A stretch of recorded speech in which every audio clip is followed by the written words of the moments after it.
नमस्कार, आपका बहुत बहुत स्वागत है मेरे प्रवीण वैदिक एस्ट्रोलॉजी चैनल में।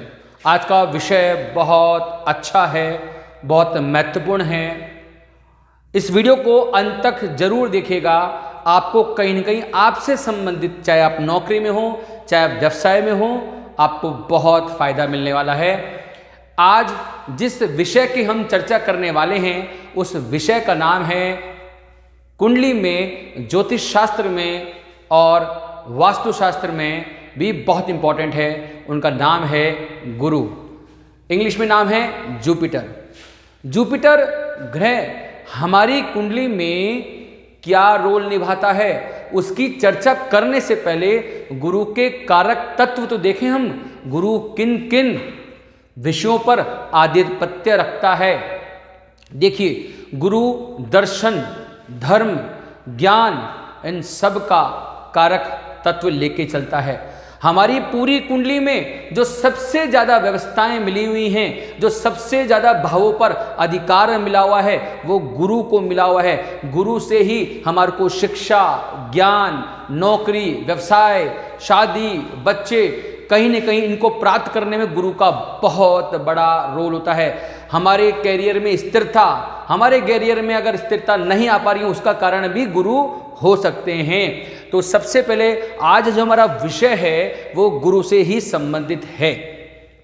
हर व्यक्ति चाहता है, चाहे वो नौकरी करे, चाहे वो व्यवसाय करे, वो किसी भी क्षेत्र में जाए, उसका करियर हमेशा निरंतर चलता रहे और अग्रसर होता रहे। ध्यान रखिए, अगर के पास नौकरी है उसको उचित मान, सम्मान, पदोन्नति, प्रमोशंस सब कुछ मिले। अगर वह व्यवसाय कर रहा है तो व्यवसाय में भी उसको निरंतर उपलब्धियां प्राप्त होती रहें और उसको ग्रोथ मिलती रहे। इन सब का कहीं न कहीं जो लिंक होता है वो जुपिटर से हो जाता है।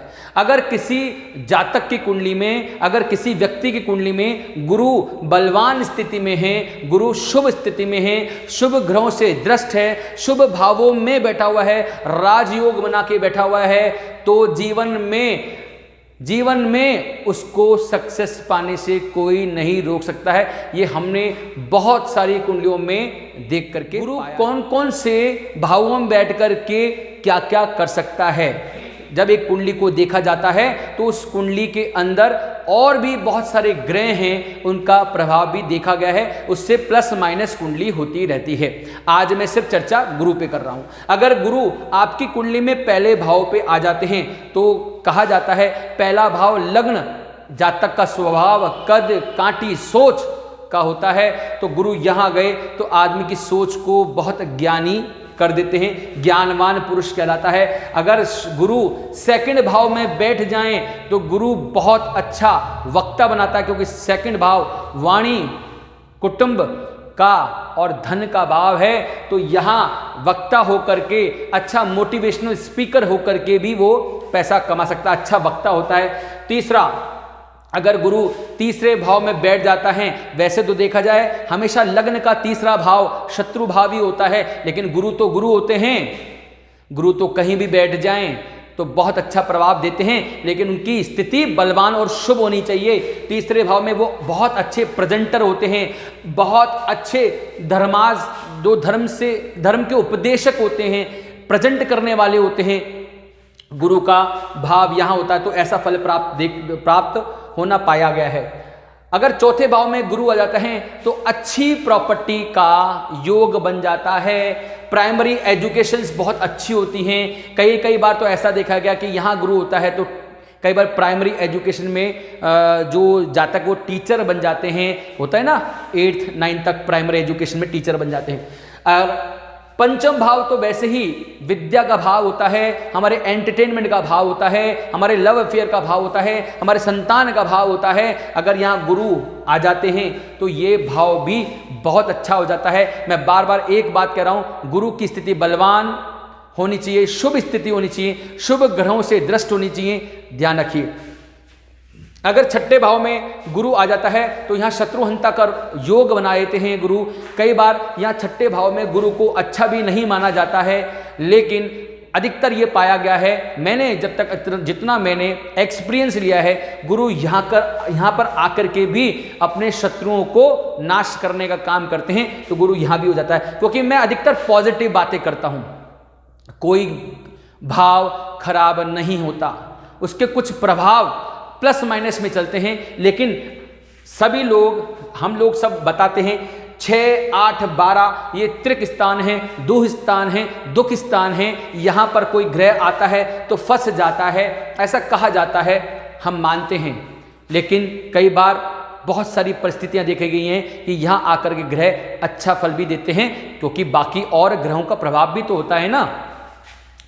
7वें भाव में बिजनेस के लिए गुरु बहुत अच्छे होते हैं, 8वें भाव में स्पिरिचुअलिटी के लिए, आध्यात्मिकता के लिए गुरु बहुत अच्छे बन जाते हैं, 9वें भाव में यश प्राप्ति, कीर्ति प्राप्ति, गुडविल के लिए गुरु बहुत अच्छे बन जाते हैं। 10th भाव में अगर गुरु आ जाएं तो all types of success can be achieve.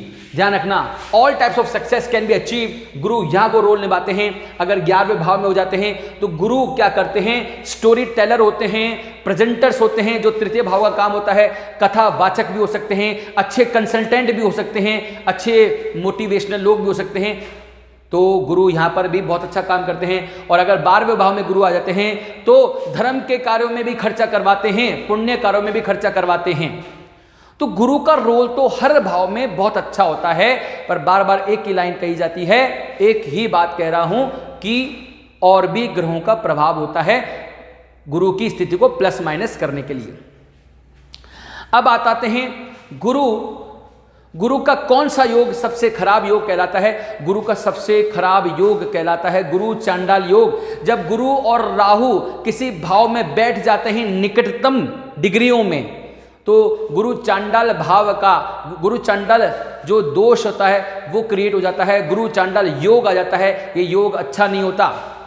एक राहु की प्रवृत्ति और एक गुरु की प्रवृत्ति जब आपस में मिलती हैं तो विध्वंस कारक भी हो सकती हैं। आदमी झूठा भी हो सकता है, मक्कार भी हो सकता है, बदमाश भी हो सकता है। अलग अलग भावों के प्रकार से उनके अलग अलग निर्णय निकाले जा सकते हैं।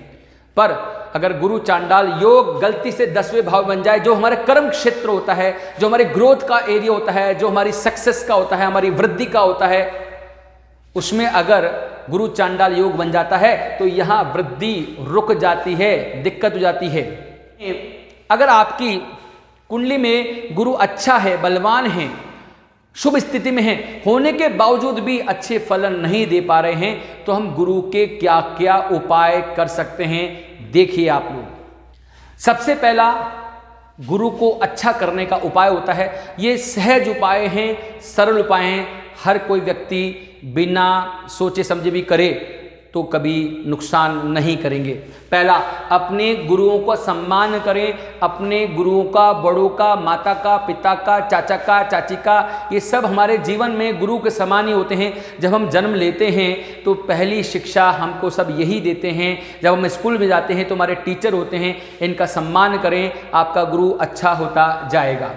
अगर हम देखें कि अगर आप पीपल के पेड़, जो पीपल का पेड़ होता है, वहाँ पर अगर आप हर शनिवार को दिया जलाएं तो आपका गुरु अच्छा होता है। ऋग्वेद में गायत्री माता के मंत्र को बहुत ज़्यादा प्रभावपूर्ण माना गया है। तो अगर इसका शुद्ध उच्चारण से अगर आप गायत्री माता का मंत्र नित्य करें, इससे आपका गुरु बहुत अच्छा होता है। अगर आप सुबह उठते ही नहाने धोने के बाद में, अपने नित्य क्रिया करने के बाद में अगर आप अपने नाभि पर केसर का तिलक लगाएं तो गुरु अच्छा होता है। अगर आप सूर्य को अर्घ दें, उसके अंदर आप पीले चावल डाल सकते हैं, काले तिल डाल सकते हैं, ये सब डाल करके आप सूर्य को अर्घ दें और उनकी उपासना करें तो गुरु बहुत अच्छा होता है। सूर्य को क्यों अच्छा होता है? गुरु और सूर्य आपस में मित्र होते हैं। अगर आप देखें वास्तु के अंदर भी हमारे गुरु कहाँ के मालिक होते हैं? नॉर्थ ईस्ट के होते हैं। कहाँ के? नॉर्थ ईस्ट के। उत्तर पूर्व, पूर्व किसकी दिशा होती है? वो सूर्य की दिशा होती है। उत्तर किसी की होती है? बुध की होती है। और उत्तर पूर्व किसकी होती है? गुरु की होती है। तो बुध, गुरु, सूर्य आपस में मित्र होते हैं। इसलिए मैंने यहाँ पर हरा कपड़ा लिया है। अगर आप अपने कार्यस्थल पर हरे कपड़े का प्रयोग करें। जहाँ भी आपके कोई इक्विपमेंट्स हैं, अगर कोई भी चीज़ हैं, तो अगर आप हरे रंग का थोड़ा सा भी प्रयोग कर लें, पूरी जगह हरा नहीं करना, थोड़ा सा भी हरे रंग का प्रयोग कर लें, तो आपका गुरु अच्छा होता है। अगर आप बृहस्पतिवार के दिन पीले कपड़े पहने, पीला खाएं, ये सब चीज़ें आप क्या करें, अगर पहनते हैं तो आपका गुरु और मजबूत स्थिति में होता है। अब ये सब चीज़ों में किसी को पूछने की आवश्यकता तो नहीं होती है, लेकिन जब मैं बात करता हूँ रुद्राक्ष की, पंचमुखी रुद्राक्ष की और पुखराज या सुनेला, जो उसका सब्स्टिट्यूट एक जेमस्टोन होता है, तो अगर हम बात करें तो इनको पहनने से पहले किसी विद्वान पंडित से, विद्वान व्यक्ति से पूछ करके इनको धारण करना चाहिए। पुखराज धारण करना चाहिए शुक्ल पक्ष में के पहले बृहस्पतिवार को, अच्छे चौकड़ियों को देख करके, अभिमंत्रित करके। लेकिन और रुद्राक्ष, पंचमुखी रुद्राक्ष को पहनने के लिए भी हमेशा किसी न किसी विद्वान को पूछ के ही पहनना चाहिए।